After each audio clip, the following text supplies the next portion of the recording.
South India shopping mall, the wedding మంత్ర, సరికొత్త wedding collection, south India shopping mall.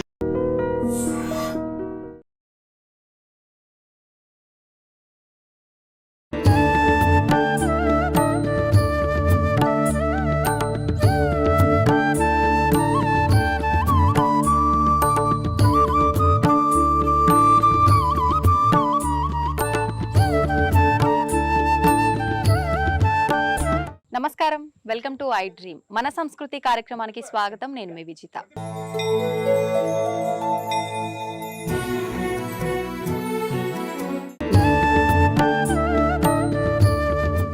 ఇక్కడ క్షేత్రంలోకి అమ్మవారి దర్శనం కోసం వచ్చేంత వరకే జీవుడు సతమతం అవుతూ కష్టాలు, దుఃఖాలు, బాధలు సతమతం అవుతూ ఉండాల్సిన అవసరం ఉండొచ్చు. ఇక్కడ వచ్చిపోయిన తర్వాత వాళ్ళకి ఆ బెడద ఉండదు. వచ్చే వాళ్ళే పుణ్యాత్ములు అంతే. ఒకవేళ కాలం వాళ్ళని ఇంకా ఏ పాలే ఇబ్బందులు పెట్టాలి, కర్మలు వాళ్ళని ఇక్కడ వరకు రానియకపోవచ్చు, వాళ్ళ దృష్టికి వీడియోస్ పడకపోవచ్చు, యూట్యూబ్ లో వాళ్ళకు నోటిఫికేషన్ రాకపోవచ్చు. వచ్చింది, చూసాము, విన్నాము అంటే నీ జన్మ పావనం కావడానికే భగవంతుడు నీకు అది చూపించాడు. వచ్చి అమ్మ దర్శనం చేసుకొని పోండి. ఇక్కడ ఏ రిస్ట్రిక్షన్స్ ఉండవు, ఏ బలవంతం ఉండదు. అమ్మవారిని చక్కగా సేవించుకోవచ్చు, సేవాభావంతో కూడా మీ సేవని వెల్లడించవచ్చు. ఇక్కడ ఇది అఖండ జ్యోతి. ఇక్కడ ఒకటి ఉంటుంది, గర్భాలయంలో 9 ఉంటాయి. ఇది మహాకాళి స్వరూపం. దశ మహావిద్యలో మొదటి విద్య మహాకాళి. ఇక్కడ ఒక అఖండ జ్యోతి ఉంటుంది, గర్భాలయంలో 9 ఉంటాయి. ఇక్కడేమో విజయ చాముండేశ్వరి మాత క్షేత్రపాలిని. ప్రతి పుణ్యక్షేత్రంలో ఒక క్షేత్రపాలకుడు ఉంటాడు. అంటే ఎక్కడైనా మనకు క్షేత్రపాలకులు అనంటే గ్రామ దేవతలే ఉంటారా, లేదంటే వాహనాలు అలా ఉంటాయంటారు కదా, భగవంతుడికి సంబంధించిన వాహనాలు అలా ఏం కాదా? లేదు, గ్రామ దేవతలని కాదు. మనకు శివుని ఆలయాలకు క్షేత్రపాలకుడిగా కాలభైరవ స్వామి, చండేశ్వరుడు, ఇకపోతే హనుమంతుడు కూడా ఉంటుంటాడు కొన్ని దేవాలయాల్లో. వైష్ణవాలయాలకు చాలా వరకు హనుమంతుడు, గరుత్మంతుడు, ఇంకా కొంతమంది ప్రసిద్ధాత్మకమైన దేవాలయాల్లో దేవుళ్ళు ఉంటారు. ఇక్కడ జగదంబకు క్షేత్రపాలనిగా విజయ చాముండేశ్వరి మాత ఇలాగే ఉండాలని అమ్మ చెప్పిన పద్ధతితోనే ఆమెను స్థాపన చేసి అలా పెట్టడం జరిగింది. అమ్మవారి ఆజ్ఞ ప్రకారమే విజయ చాముండేశ్వరి అమ్మవారి. ఇక్కడ మహారుద్రశూలం. ఇది అన్నిటికన్నా అద్భుతం అమ్మ. అసలు జన్మ పరిపూర్ణమై పావనం అవుటకు ఇది ఒక ముక్తి, ఒక ధర్మం. ఇది కూడా చాలా వైజ్ఞానికమైన మూలకాలతో నిర్మాణమైనది. సైంటిఫికల్ ఇన్స్ట్రుమెంట్స్ చాలా ఉన్నాయి. సప్తధాతువులతో 7 రకముల లోహములను కరగబోసి ఒక పుణ్య గడియలందు వీటిని నిర్మాణం చేయించి మంచి సలగ్నం నందే వీటిని ప్రతిష్ఠ చేసి, అది కూడా శ్రీకూర్మం పైన, అంటే తాబేలు పైన, శ్రీకూర్మం పైన మధ్యలోనే దీని ఒక నిర్దిష్టమైన ప్రామాణిక సూత్రాన్ని అనుసరించి స్థాపన చేయడం. అమ్మవారి యొక్క వీపున ఉంటుంది, ముగ్గురమ్మల యొక్క ముందల ఉంటుంది. ముగ్గురమ్మలకు సముఖంగా ఇక్కడ ఫోటోలు ఇవన్నీ ఏంటి? ఎవరికి ఏ సమస్య వచ్చినా, ఏ కష్టం వచ్చినా వాళ్ళ ఫోటో ఇక్కడ పెట్టి అమ్మవారికి నమస్కారం చేసుకొని గోపేడతో చేసిన దీపాలు వెలిగించి పసుపు బండారు చల్లుతూ ప్రదక్షిణ చేసి సాష్టాంగ నమస్కారం చెప్పి వెళ్తే ఒక మాసకాలం అమ్మ పాదాల దగ్గర ఈ ఫోటోలు ఉంటాయి. ప్రతిరోజు అర్ధరాత్రి 12 గంటలకు జగదంబలు వచ్చి వారిని చూసి వెళ్తారు. వాళ్ళ కష్టాలు తీరుతాయి. అమ్మవారి సాక్షాత్తు వచ్చి చూసి వెళ్తారు. అమ్మవారి గాలి తగిలిన వాళ్ళు పావనం అవుతారు కదమ్మా. ఇక్కడ రోజు పవిత్రమైన అర్చనలు, హోమాలు జరుగుతూ ఉంటాయి. మాలాంటి యతులు, సాధువులు తిరిగే ప్రదేశం. ఇక్కడ గోసేవ చాలా విశేషంగా జరుగుతూ ఉంటుంది. వాళ్ళు ఎట్లా బాగారు చెప్పండి. ఒకవేళ వాళ్ళ జన్మలో పెద్ద పాపాలు, పెద్ద కర్మలు ఉంటే ఒక దినం లేట్ అవ్వచ్చేమో, కానీ ముక్తిని పొందట తథ్యం. అంటే వ్యక్తిగతంగా ఎవరికి వారికి ఇబ్బంది ఉన్న వాళ్ళ ఫోటోలైనా, బిజినెస్ పరంగా అలాంటివి ఏమన్నా ఉన్నా కూడా, ఆరోగ్య సమస్యలు, ఆర్థిక సమస్యలు, వీసా ప్రాసెసింగ్ లో ఏమైనా ఇబ్బంది ఉన్నా, కళ్యాణ సమస్యలు ఉన్నా, సంతాన సాఫల్యతకు సంబంధించింది ఉన్నా, కోర్టు కేసులున్నా, ఆస్తి తగాదాలున్నా, అన్ని మానవాళికి సంబంధించిన అన్ని సమస్యలకు పరిష్కారం.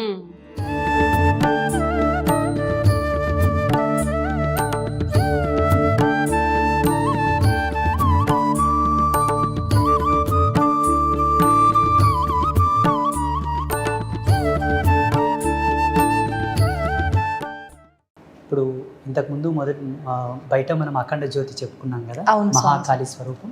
ఇక్కడ 9 అఖండ జ్యోతులు ఉంటాయి. అక్కడ ఒక అఖండ జ్యోతి, ఇక్కడ 9, మొత్తం 10.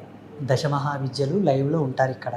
ఒక విగ్రహం రూపంలో లేకపోతే ఒక యంత్ర రూపంలో కాకుండా లైవ్లో వాళ్ళు వెలుగుతూ లోకానికి వెలుగునిస్తున్నారు ఇక్కడ నుంచి. అంటే ఒకే ప్రమిదలో మనం 9 దీపాలు వెలిగించాలా స్వామిజీ?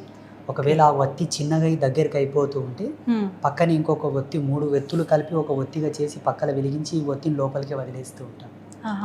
ఇప్పుడు దీనికి సంబంధించిన విధానం అంతా మీరు చూసుకుంటుంటారా దగ్గరుండి, లేదంటే ఈ 2 జ్యోతులను చూసుకోవడానికి ఒక పూజారి ఉన్నాడు సపరేట్. ఓన్లీ జ్యోతులు చూసుకోవడానికి ఉదయం సాయంత్రం నూనె పోయడం, కోడి తీసి మళ్ళీ కొత్తగా వేయడం, చక్కగా అదంతా ప్రదేశం క్లీన్ చేయడం, నూనె అయిపోతే ముందస్తు జాగ్రత్త నూనె తెప్పించి పెట్టి స్టోర్ చేసుకోవడం అంతా వారే చూస్తూ ఉంటారు. వారికి నెల నెల వారికి సరిపడ జీతభత్యం ఇస్తూ ఉంటారు. ఇక్కడ జగత్ కళ్యాణకర్తలైనటువంటి ముగ్గురమ్మలు, ఈ బ్రహ్మాండానికి మూలం ఈ ముగ్గురే తల్లి. స్వామీజీ, నాదొక డౌటు. ఇప్పుడు అమ్మవారి శరీర భాగం అంతా ఒకలాగా, తలలు మాత్రం ముఖాలు 3 ఉన్నాయి. నేను ఎప్పుడు చూడలేదు ఇలా. ఎందుకని ఇలా? మధ్యలో ఉన్నమ్మ మహాకాళి, నల్ల ముఖంతో. అవునండి.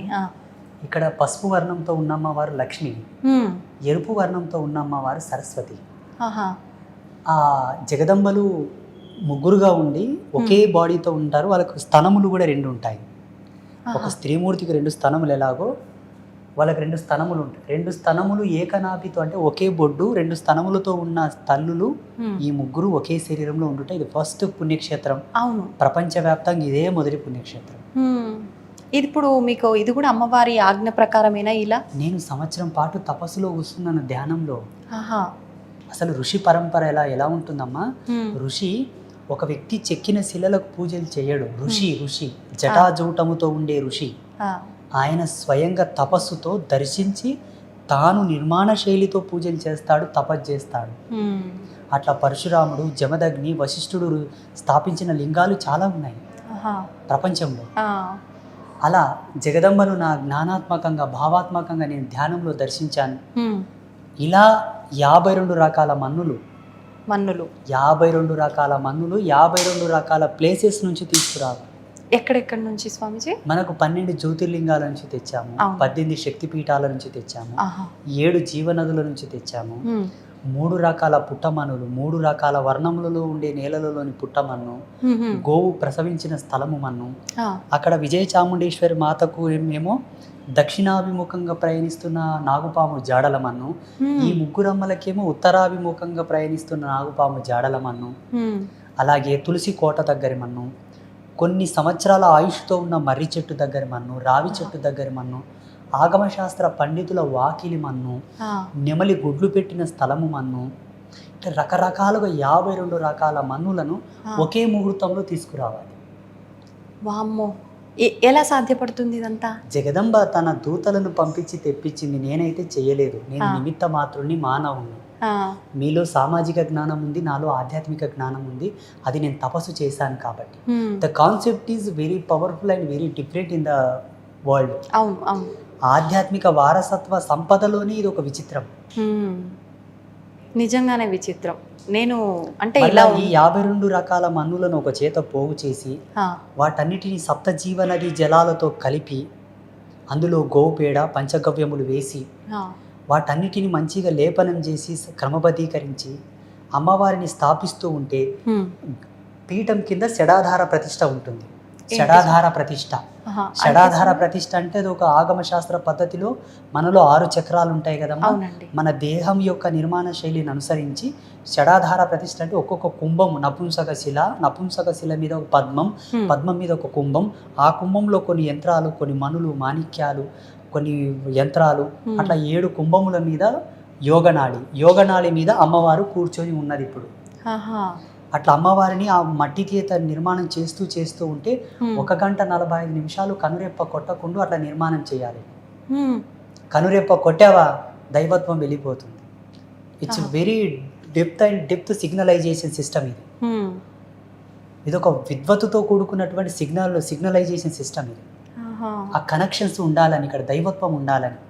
1 గంట 45 నిమిషాలు అంటే ఒక ప్రామాణికమైన ముహూర్త సమయం, అది దైవ ముహూర్త సమయం. అది ఆ సమయం నందు ముగ్గురమ్మలు రెడీ చేశారు మొత్తం పుట్టమన్ని, అంత మన్నుతోటే టోటల్.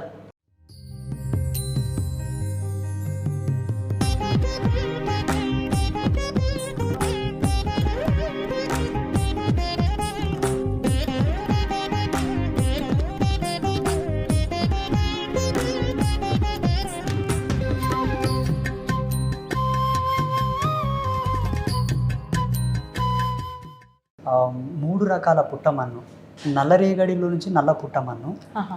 తెల్ల నేలల నుంచి తెల్ల పుట్టమన్ను, ఎర్రటి నేలల నుంచి ఎర్ర పుట్టమన్ను అన్నీ తెచ్చి ఇక్కడ అమ్మవార్లను స్థాపన చేసిన తర్వాత అమ్మవారు ఒక దివ్యమైన వాణి వినిపించింది. ఏంటి? శుద్ధ స్ఫటిక శ్రీచక్రము 5 కిలోల శ్రీచక్రము కాశీ మహానగరం నుంచి తీసుకురండి అని చెప్పింది. ఈ శ్రీచక్రం అదే. ఈ శ్రీచక్రం, ఈ శివలింగం కూడా అక్కడి నుంచే తీసుకొచ్చాము. ఈ సాలగ్రామాలు కూడా అక్కడి నుంచే తీసుకొచ్చాము, కాశీనగరం నుంచి. గురుగారు, ఇప్పుడు ఇవి 4 రకాలుగా ఉన్నాయి కదా, ఏది ఏది అనుకోవాలి? స్ఫటిక, సాలగ్రామం. ఇవి 4 వర్ణాలతో ఉండడానికి కూడా అమ్మవారి యొక్క పారదర్శకమైన సూత్రం ఉన్నది. అందులో చతుర్వేద స్వరూపకంగా 4 వర్ణాలతో ఉన్నాయి. 4 వేదాలకు 4 సాలగ్రామాలు తీసుకొచ్చాము. ఇంకపోతే ఈ జగదంబలు ముగ్గురు అమ్మవాళ్ళు, మహాకాళి, మహాలక్ష్మి, మహాసరస్వతి అమ్మవార్ల మీద పాము పడగలు ఉంటాయి. మనకు చూడండి, ఒక దేవత మీద పాము పడగ ఉందంటే అది కుండలిని స్వరూపం. అవ్యాజమైన, అచింత్యమైనటువంటి, సహజ సిద్ధమైన, ప్రాకృతిక కళలతో విరాజిల్లేటటువంటి ధర్మానికి, కుండలినికి ప్రతీక సర్పం అది. కానీ మన సనాతన ధర్మంలో సరస్వతి మాతకు సర్పం ఉన్నట్లు ఎక్కడా లేదు. ఎందుకంటే ఆమెనే ఒక విఘ్న దేవత, ఒక విజ్ఞాన దేవత, ఆమెనే ఒక కుండలిని ప్రమోదం, ఆమెనే ఒక దార్శనికత. కానీ ఇక్కడ జగన్మాత సర్పాన్ని తన పైన ఉంచమని చెప్పింది, మేము ఉంచాము. ఇంకొక మిస్టరీ ఏంటంటే సరస్వతి మాత ఎప్పుడే గాని శుక్లవర్ణంతో ఉంటుంది, తెల్లగా ఉంటుంది. ఇక్కడ ఎర్రగా ఉంది అమ్మవారు. ఎందుకనండి? ఆమె కోరింది. ఆమె కోరడం వల్ల ఆ వర్ణం ఆమెకి ఇచ్చారు, అమ్మవారి కోరిక మేరకే. ఇవి మత్స్య కుండలములు. మత్స్యం అంటే చేప. చేప పరిపూర్ణమైన విద్వత్తుకు, విజ్ఞానానికి, పూర్ణ సంపదకు, ఎదుగుదలకు జగదంబ యొక్క అలంకార భూషణములుగా ఉండటమే కాక వచ్చే భక్తులు ఈ మత్స్యముల దర్శనం చేసుకుంటే కూడా వాళ్ళకి ఆ సంపద, జ్ఞానము, ఆ పుణ్యం, పురుషార్థం సిద్ధిస్తాయని ముగ్గురు అమ్మలు కాబట్టి 6 మత్స్య కుండలములు పెట్టారు. మరి ఆ మంగళసూత్రాలు 6. ఈ మంగళసూత్రములు కూడా ఒక్కొక్క తల్లికి 2 చొప్పున 6 మంగళసూత్రములు, ముగ్గురు అమ్మలకు 3 రొంట్ల 6 మంగళసూత్రములు. హైదరాబాద్ మహానగర వాస్తవ్యులైనటువంటి భారతి మేడం గారు ఆ మంగళసూత్రాలు చేయించారు. గురుగారు, ఇవన్నీ బంగారు ఆభరణాలు కదా, అంటే ఎప్పుడు ఇలానే ఉంటుంటాయా ప్రతి నిత్యము? మరి ఇప్పుడు మనకు దారిన నడుచుకుంటూ పోయే వాళ్ళకే భద్రత లేదు, ఇంట్లో లాకర్లలో పెట్టిన భద్రత లేదు, అమ్మవారి ఆలయాల పైన కూడా దోపిడీలు జరిగాయి. మరి అమ్మవారి నగల విషయంలో ఇది ఒక అద్భుతము, మా అదృష్టము. వాస్తవం చెప్పాలంటే 2011వ సంవత్సరం నుంచి ఇప్పటి వరకు గర్భాలయానికి తాళం వేయలేదు. వేయకూడదని చెప్పింది ఆమె. వేయకూడదు అని చెప్పింది, మేమైతే తాళం వేయలేదు. వాస్తవంగా ఈ ఆభూషణములన్నీ కూడా సువర్ణముతో చేయించినవే. మేలిమి జాతి బంగారాన్ని సువర్ణం అంటారు. సువర్ణము అంటే కల్తీ లేకుండా 24 క్యారెట్ గోల్డ్ తో చేయించినవే. ఎవరైనా భక్తులు వచ్చి, గురూజీ మేము ఏమైనా సేవ చేసుకుంటామంటే ఈ పలానా ఆభూషణం తెచ్చి నాన్న అంటే తెచ్చిచ్చారు, మేము అమ్మకు తొడిగాము. అన్ని దాతలు ఇచ్చినవే. ఆభరణం తొడిగేటప్పుడు వాళ్ళ గోత్రనామాలు స్మరిస్తాం. ఓకే గురుగారు, అక్కడ ఉన్నవారెవరు? అమ్మవారి యొక్క ఉత్సవమూర్తి. ఈ ముగ్గురమ్మల యొక్క ప్రాణశక్తి అనుకోండి. ఏమన్నా పల్లకి సేవ చేసినా, రథోత్సవం చేసినా, శయనోత్సవం చేసినా, అమ్మవారిని ఊంజాల్ సేవ చేసినా ఆ ఉత్సవమూర్తితో చేస్తారు. అట్లా. ఓకే గురుగారు, నాకు ఒక డౌట్. ఇప్పుడు అమ్మవారు అనగానే ఇప్పుడు ఏ అమ్మవారి పేరుతో అయితే ఉన్నారో ఆమెకు సంబంధించిన సేవలు, ఉత్సవాలు, ఊరేగింపులు, పూజలు ఏమున్నాయో అవి చేస్తారు. మరి ఇక్కడ చూస్తే అంటే శరీరం అంతా ఒకటైనా ముగ్గురు రూపాలు కనిపిస్తున్నారు కదా, ఎటువంటి పూజలు జరుగుతుంటాయి? ప్రత్యేకమైన పూజలు ఏమైనా జరుగుతుంటాయా? ముగ్గురమ్మల సంయుక్తమైనటువంటి సాధన ఒకటి ఉంటుంది. ఆ ముగ్గురమ్మలు ఎక్కడ కలుస్తారో ఆ మంత్ర రాజ్యం చేత అమ్మవారికి పూజలు చేస్తూ ఉంటారు. అది చండీ నవారణ మంత్రం అంటారు. ఆ నవారణ మంత్రంలోని ముగ్గురు ఉంటారు. అలాగే జగదంబ యొక్క అనుష్ఠాన విధి ఒకటి ఉంటుంది. అదే అనుష్ఠాన విధితో ఇక్కడ అర్చనలు, హోమాదులు జరుగుతూ ఉంటాయి. ఆలయంలో గర్భగుడిలోకి వచ్చినాక ప్రత్యేకించి ఎటు చూసినా కూడా అద్దాలు, అంటే మొత్తం ఒక 6 అద్దాలు అయితే కనిపిస్తున్నాయి. ఎందుకని ఇలా పెట్టారు? అంటే ఈ అద్దాలంటే కేవలము మన శాస్త్రీయమైనటువంటి ధర్మాన్ని అనుసరించి పెట్టడం జరిగింది. ఇక్కడ అమ్మవారికి అభిషేకం చేస్తారు ఉత్సవమూర్తికి. ఇక్కడ ఇది అభిషేక ప్రదేశము కాన అమ్మవారిని అద్దంలో చూపిస్తూ అభిషేకం చేస్తాము. తన బింబాకృతిని తానే చూస్తూ తను స్నానం ఆచరిస్తున్నట్టుగా, తనను తాను చూస్తూ తనకి యొక్క ఉపచారములను, కైంకర్యములను స్వీకరిస్తున్నట్టుగా. ఇప్పుడు చూడండి, మనం ఎన్నో బింబాలుగా కనిపిస్తున్నాం. అవునండి. అలా పోతనే ఉంది మన బింబాకృతి. అట్లా ఉభయ ధర్మాలను ఆమెకు వ్యక్తీకరిస్తూ ఉపచారము చేస్తున్నట్టుగా ఇక్కడ పెట్టి ఇది అభిషేక ప్రదేశము, అక్కడనేమో అమ్మవారికి అలంకార ప్రదేశము, ఆ వెనకాలనేమో అమ్మవారికి కొన్ని మంత్రాంగ తంత్రాంగ విజ్ఞాన స్తోత్రాలు వినిపించే ప్రదేశము, ఇక్కడనేమో అమ్మవారికి శయన ప్రదేశం. ఒక్కొక్క ప్రదేశంలో ఒక్కొక్క ఉత్సవం ఒక్కొక్క తంతు జరుగుతుంటది కాబట్టి అట్లా ఇక్కడ అద్దం అక్కడ అద్దం అక్కడ అద్దం అక్కడ అద్దం ఇక్కడ అద్దం పెట్టాను జరిగింది. అద్భుతం అండి, నిజంగా చాలా చక్కగా ఉంది అమ్మవారు కలగా. లక్ష్మీదేవి అంత కలగా ఉందని చెప్పాలనిపిస్తోంది. నిజంగా చాలా చక్కగా అమ్మవారు, నిజంగా వింత. ఇదొక ఈ శంఖ కలశం కూడా ఒక అద్భుతం అమ్మ. ఈ శంఖ కలశం ఉంది కదా, ఈ కలశం అనేది ఇప్పుడు మనకు దేవాలయాల్లో కొబ్బరికాయ పెడతారు కలశాల మీద, కొబ్బరికాయ పెట్టుంటారు. ఇక్కడ దక్షిణావృత శంఖ కలశం ఉంటుంది, బయటనేమో క్షేత్రపాలిని దగ్గర వామావృత శంఖ కలశం ఉంటుంది. ఈ దక్షిణావృత శంఖం సాక్షాత్తు లక్ష్మీ స్వరూపం. అందుకే గర్భాలయంలో రోజు ఆ నీళ్లు పారబోసి నూతన జలము నింపి అందులో పవిత్ర ద్రవ్యం వేసి చూడడానికి ఒక అబ్బాయి సపరేట్ పూజారి ఉంటారు దానికోసం. బయట కలశంకి ఒక అబ్బాయి సపరేట్ ఉన్నారు. అమ్మవారికి అలంకరణ అది చేయడానికి ఒక ఆచార్యులు ఉన్నారు. అర్చనకు హోమానికి ఒకరు ఉన్నారు. ప్రతిదానికి ఒకరొకరు ఉన్నారు. నేను ఇక్కడ ఉన్నా లేకున్నా వాళ్ళు చూస్తారు. గురుగారు, ఆలయ పై నిర్మాణం కూడా మనకు ఒక గోపురం చూసిన మాదిరిగా ఉంది. ఎందుకని ఇలా డిజైన్ చేశారు? పైన శ్రీచక్రము. మళ్ళీ ఆలయం యొక్క ధర్మాన్ని అనుసరించి ప్రతి దేవాలయంలో కూడా ఆ పిరమిడ్ టైప్ ఆఫ్ స్టెప్స్ ఉంటాయి. అవును. దేవాలయంలో ఉచ్చరించే మంత్రాల యొక్క చాంటింగ్, ఆ వైబ్రేషన్స్ కూడా ఒక విధమైన పారదర్శక సూత్రాన్ని అవలంబింపజేసుకొని ఆలయం అంతా ప్రసరించడానికి ఒక డ్రోమ్ పైన ఒక శ్రీచక్రాన్ని అమర్చారు. అవునండి. ఆ శ్రీచక్రం ఏంటంటే కింద ఇక్కడ మనకి ఇక్కడ కనబడుతుంది నేలలో, లైటింగ్ ఫోకస్ తక్కువ ఉంది కాబట్టి తక్కువ కనిపిస్తుంది. ఇక్కడ కూర్చొని అమ్మవారికి గవ్వల పూజ చేస్తారు ఈ శ్రీచక్రం పైన. అది పైనుంచి రిఫ్లెక్ట్ కావడానికి, ప్రతిబింబం పడడానికి పైన అమర్చారు. ఇక్కడ గవ్వల పూజ చేస్తారు. ఇప్పుడు ఇది కూడా అమ్మవారి ఆజ్ఞేనా, మీరు అనిపించి ఇలా నిర్మించారా? నా మతిలోకి ఒక ఆలోచన వస్తుంది అంటే ఆ తల్లి యొక్క సిగ్నలే. ఆమెనే తెప్పిస్తుంది, ఒరే మూర్ఖుడా ఇది చేయరా అని నాకు చెప్తుంది, చేస్తాం.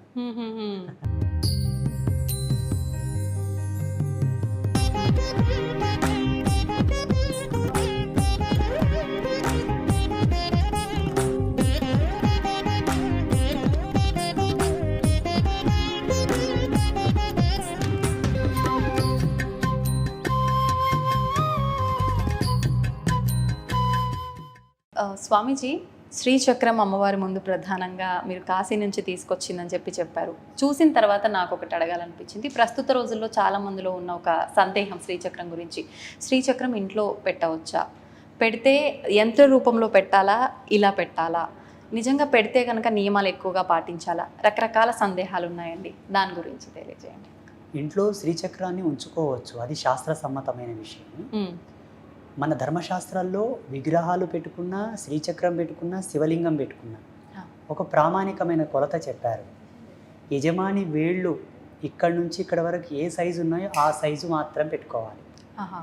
యజమాని 5 వేళ్లలో ఏ సైజు వేలుకున్న ప్రామాణికతను అనుసరించి లింగాలు కానీ, శ్రీచక్రములు కానీ, దేవతా విగ్రహములు కానీ పెట్టుకొనవచ్చు. మరి ఇప్పుడు 5 అన్నారు కదా, 5 వేలు అంటే ప్రత్యేకించి ఏ సరే మీ యొక్క స్తోమతిని అనుసరించి అన్ని వేళలు ఏ ఒక వేలి సైజుతోనైనా పెట్టుకోవచ్చు. పాయింట్ ఏంటంటే దేవతా విగ్రహాలు లోపల ఓళ్ళుండి బొళ్ళున్న విగ్రహాలు పెట్టుకోవద్దు. గట్టిగా ఫిల్ అంటే మొత్తం నిండుగా ఉన్న విగ్రహాలు పెట్టుకోండి, అది శాస్త్ర మర్యాద. శ్రీచక్రం కూడా లోపల మొత్తం ఓళ్ళు ఉంటుంది, బయట నుంచే పిరమిడ్ లాగా ఉంటుంది, లోపల ఓళ్ళు ఉంటుంది. అటువంటి శ్రీచక్రం పెట్టుకొనవద్దు. రెండవది, స్ఫటిక శివలింగమునకు, స్ఫటిక స్త్రీ యంత్రమునకు గృహస్థులు పూజ చేయకూడదు. అవి యతులు, సన్యాసులు, తాపసులు చేసేటటువంటి శ్రీచక్రములు, శివలింగములు. గృహస్థులు లోహ శ్రీచక్రములను, లోహపు శివలింగములను, అలాగే పాలరాయి శ్రీచక్రము, పాలరాయి శివలింగమును పూజించుకొనవచ్చు. వెండి కానీ, బంగారు కానీ, లేకపోతే నల్లరాతి శివలింగం, నల్లరాతి శ్రీచక్రమును పూజించుకోవచ్చు. ఇది ఆమోదం, లిస్ట్లో పెట్టుకోండి. ఇంకొక విషయం ఏంటంటే నీళ్లు లేని శివలింగం ఇంట్లో ఉండకూడదు. నీళ్లు లేని శివలింగం ఉండకూడదు, కుంకుమ లేని శ్రీచక్రం ఉండకూడదు. చిన్నపాటి శ్రీచక్రం ఉన్నా కుంకుమతో నిండి ఉండాలి, అది ప్రసన్నత. చిన్నపాటి శివలింగం ఉన్నా పైన నీళ్ళ డ్రాప్ పడుతూ ఉండాలి. ఒకవేళ నీళ్ళ డ్రాప్ పడేటటువంటి యోగ్యత లేకపోయినా బిల్వదళం అన్నా అక్కడ ఉంచాలి. బిల్వదళం ఉంచడానికి యోగ్యత లేకపోయినా అంత భస్మం అన్న శివలింగం మీద ఉంచాలి. భస్మం ఆహా. గోపేడతో చేసిన గోపేడతో చేసిన బూడిదన ఉంచాలి. మంచి సుగంధభరితమైనటువంటి ప్యూర్ భస్మాన్న ఉంచాలి. అది భస్మం లేక నీళ్లు లేక శివలింగం ఉండకూడదు, కుంకుమ లేక పసుపు లేక శ్రీచక్రం ఉండకూడదు. శ్రీచక్రం వేయొచ్చు, శ్రీచక్రం మీద పసుపు కూడా వేయొచ్చు. అందరూ పూజించుకొనవచ్చు, అందరూ పుణ్యభాజనులై విరాజిల్లవచ్చు. శాస్త్రం ఎక్కడ కూడా ఎవరికి ఏ ఆంక్షలు పెట్టలేదు. ఈ మిడిమిడి జ్ఞానంతో కూడుకున్న పండితులు, ఈ పండిత శిఖామణులందరూ కూడా జనాలను భయభ్రాంతులకు గురి చేసి ఆధ్యాత్మిక వారసత్వం నుంచి దూరం చేయడానికి చేసినటువంటిది ఇదంతా. అలాగే రాగిరేకు శ్రీచక్రం కూడా పటము ఉంచుకొనవచ్చు. బీజమంత్రాలు లేని శ్రీచక్రం ఉంచుకోవలే. అందులో మంత్రయుక్తమైన శ్రీచక్రములు ఇళ్లలో ఉంచుకోవద్దు. ఎందుకంటే అంతటి శుచిశుభ్రతలతో మడి పద్ధతితో మీరు ఉండరు కాబట్టి. అందుకు సంపుటీకరణతో కూడుకున్న నవావరణ పూజ, సంపుటీకరణతో కూడుకున్నటువంటి పూర్ణ పూజ శ్రీచక్రమునకు మీరు చేయరు కాబట్టి అనుష్ఠాన విధిని అనుసరించి నార్మల్ శ్రీచక్రములు దొరుకుతాయి. అవి తెచ్చి యోగ్యులైన గురువులు అనగా శ్రీ విద్య సాధనలో ఉత్తీర్ణులైనటువంటి గురువుల చేతకు తీసుకెళ్ళి వాళ్ళ చేతికిచ్చి వాళ్ళు సంకల్పం చేసి ఇచ్చిన శ్రీచక్రములు తెచ్చి పూజలో ఉంచుకొనవచ్చు. మీరు స్వతంత్రంగా మార్కెట్లో దొరికిన శ్రీచక్రములు తెచ్చి పెట్టుకోకూడదు. ఇప్పుడు శ్రీచక్రం అనగానే ప్రతినిత్యము కుంకుమార్చన చేస్తూ ఉండాలా? ప్రత్యేకించి ఎటువంటి విధానం ఉంటుందంట? ఏం పర్వాలేదు. పౌర్ణానికో అమావాస్యకో నీళ్లతో పాలతో గంధముతో పసుపుతో కడగండి. చక్కగా మీకు వచ్చిన అష్టోత్తరాలతో శ్రీ సూక్తంతో ఖడ్గనామావళితో లలితా సహస్రనామంతో కుంకుమార్చన చేసుకోండి. ఒక కాన్సెప్ట్ పెట్టుకోండి, అమ్మా నాకు ఉద్యోగరీత్యా వీలు పడదు, వ్యాపార రీత్యా వీలు పడదు, నెలలో 2 సార్లు నిన్ను పూజించుకోగలను, అర్చించుకోగలను. అమ్మా నేను గృహస్థురాలను అనగా నేను హౌస్ వైఫ్, నాకు ఏ బాధ్యత లేవు, నా భర్త సంపాదిస్తున్నాను, ఇంటి పాటనే ఉన్నాను కాబట్టి మంగళవారం శుక్రవారం నేను పూజించుకోగలను. లేదు అమ్మా ఇంకా నేను ఫ్రీగా ఉన్నాను, రోజు పూజించుకోగలను. మన యోగ్యత. అమ్మ ఏం చేయదు, తే అని అడగదు. మన వీలుని బట్టి ఒక యోగ్యుడైన గురువు చేత గనక మనం శ్రీచక్రాన్ని పొందితే ఆ యోగ్యుడి చేత మనం అధికారం, ప్రామాణికతను, ప్రమాణాన్ని తీసుకొని ఉంటాము. కాబట్టి ఆ యోగ్యుడు ఇక్కడ శ్రీచక్రానికి అర్చన చేస్తూ ఉంటే నీ ఇంట్లో శ్రీచక్రానికి అర్చన జరిగినట్టే లెక్క. నువ్వు చేయకపోయినా ఆ శ్రీచక్రంలో ఎనర్జీ యాక్టివేట్ అవుతూ ఉంటుంది. నీకు భయం అక్కర్లేదు. ఒకవేళ స్వతంత్రంగా శ్రీచక్రం కొనుక్కొని పెట్టుకుంటేవా కర్త కర్మ క్రియ నువ్వే కావాల్సి ఉంటుంది. ఇంకొకటి, ఆచార్యులు ఎవరైనా సద్బ్రాహ్మణుల చేత పూజలు పునస్కారాలు చేసి ప్రాణ ప్రతిష్ఠ చేసి పెట్టుకోవచ్చా? అట్టి ఆచార్యులు కూడా అంత సత్యపరాయణులై శ్రీ విద్య సాధనలో మెలకువలు తెలిసిన వాళ్ళై ఉంటే, ఇప్పుడు పురోహిత వర్గం కూడా ఏమి శుద్ధి చేస్తున్నారమ్మా? విగ్రహాలకు కనీస శుద్ధి చేయట్లేదు, యంత్రాలకు వాళ్ళేం శుద్ధి చేస్తారు? చూసుకోవాలి. నేను అబ్జర్వ్ చేస్తున్నాను, చాలా మంది గుళ్ళు గోపురాలు కట్టేటప్పుడు ఆలయ ప్రతిష్టలు చేసే వీడియో లైవ్లో పెడుతున్నారు కదా, ఎలా తంతులు చేస్తున్నారు అని చూస్తూ ఉంటాను. జనాలకా సబ్జెక్టు తెలియదాయే, వీళ్ళేదో చేస్తుంటారు, వీళ్ళకి అర్థం కాదు కదా. అందుకే ప్రతి ఒక్క పర్సన్ స్పిరిచువల్గా డెవలప్ కావాలి, నాలెడ్జ్ పరంగా. ఆగమ శాస్త్రాలు చదవండి, ఉపోద్ఘాతమైన గ్రంథాలు చదవండి, కొన్ని ధర్మశాస్త్రాలు చదవండి. మీకు అర్థమవుతుంది ఆచార్యులు కరెక్ట్ చేస్తున్నారా లేదా. అప్పుడు ప్రశ్నించవచ్చు, ఏమయ్యా ఏమేస్తున్నావు అక్కడ? ఒక చిన్న ట్రిక్ చెప్పానా, మీకు సమయం ఉంది కదా. దేవతా విగ్రహ ప్రతిష్ఠ చేసేటప్పుడు మీరు ఇంతకుముందు ఒక వీడియోలో అడిగారు, వాస్తవంగా దేవుని తంతె కూడా ఏం చేయడం స్వామి, దేవిని కుదిపేసి తీసేస్తే కూడా ఏం చేయడం స్వామి అంటే, వాస్తవంగా నెగిటివ్ కాన్సెప్ట్తో గనక దేవిని తాకాలనిపోతే ఆటోమేటిక్గా విగ్రహమూర్తిలో కరెంట్ జనరేట్ అయ్యి షాక్ కొట్టేది. సద్భావనతో, పరిమళత్వంతో, ప్రేమతో, భక్తితో వెళ్తే ఆ విగ్రహంలో ఎనర్జీస్ డౌన్ అయిపోయి మనల్ని ఏం చేసేవి కావు. అలా టెక్నికల్గా స్థాపన చేసేవాళ్ళు దేవతా విగ్రహాలు.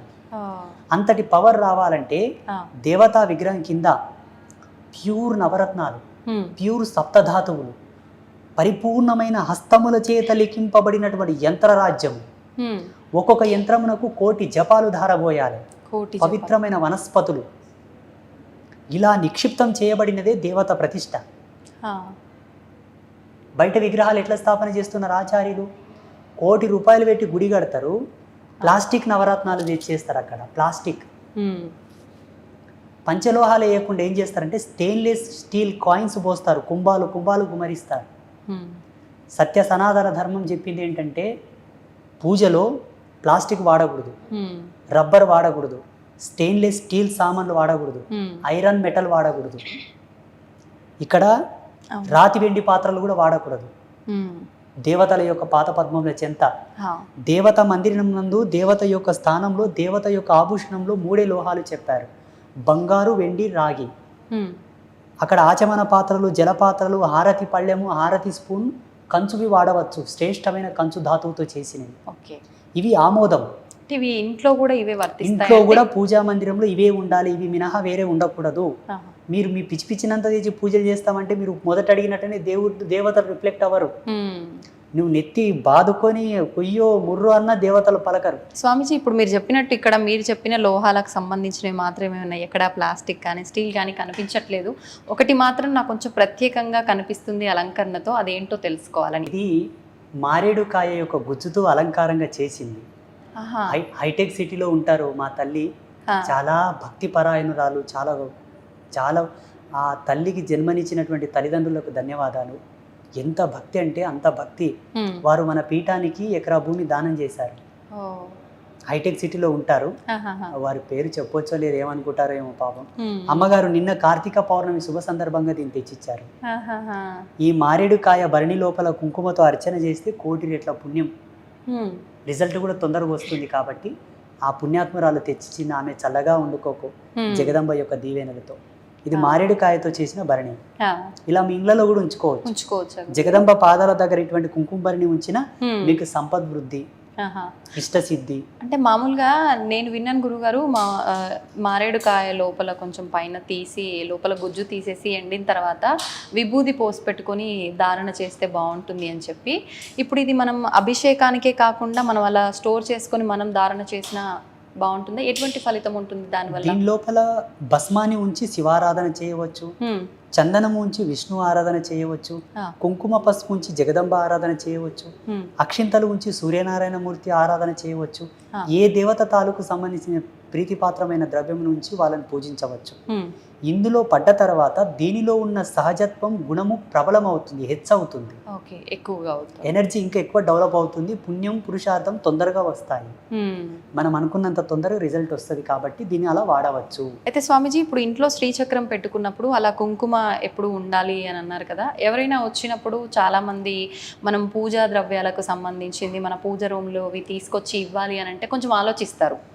అంటే ఎక్కడ మా పుణ్యం వాళ్ళకి వెళ్ళిపోతుంది అనుకుంటారో ఏంటో తెలియదు కానీ, అలా అంటే అమ్మవారి దగ్గర నుంచి తీసుకొచ్చిన కుంకుమ వాళ్ళకి మనం ధారణ చేయాలి. శాస్త్రంలో కొన్ని నియమాలు చెప్పారు. అష్టమి, అమావాస్య, సూర్యగ్రహణ, చంద్రగ్రహణ సమయమునందు పూజా మందిరం నుంచి ఏవి కూడా తీసి వేరే వాళ్ళకి ఇవ్వకూడదు. మిగతా సమయంలో ఏమీ కాదు. ఓకే, లేనిపోయిన ఆంక్షలు పెట్టుకోకండి. నీ ఇంటికి ఒక ఎత్తి వచ్చిందంటే శివస్వరూపం, ఆయనలో చెడ్డ ఉద్దేశం ఉండుగాక, నీవు ధర్మంతో నీ పతి నీ ఇంట్లోనే ఉంటుంది, అనుమానం వలదు, శంకించవలదు. నీ ఇంటికి ఒక ముత్తైదు వచ్చిందంటే సాక్షాత్తు జగదంబయే.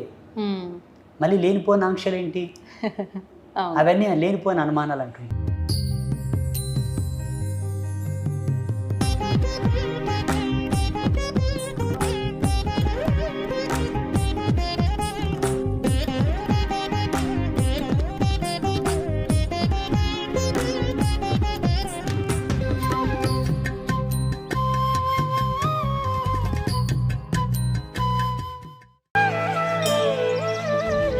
దీన్ని తవ్వండి, తవ్వుతూనే శివలింగం. సరే, దాన్ని అట్లా కప్పేసేయండి, చూపించదండి. Krishna is there. మూర్తి పూజ కాదు, సాక్షాత్ బ్రజేంద్ర నందన భగవాన్ ఉన్నారు మూర్తిలో. ఏమీ ఆశించకుండా ఆరాధించే వాళ్ళు కూడా ఉన్నారా ప్రభుజీ? నిజమైన భక్తి అంటే మనకు తెలియదు కాబట్టి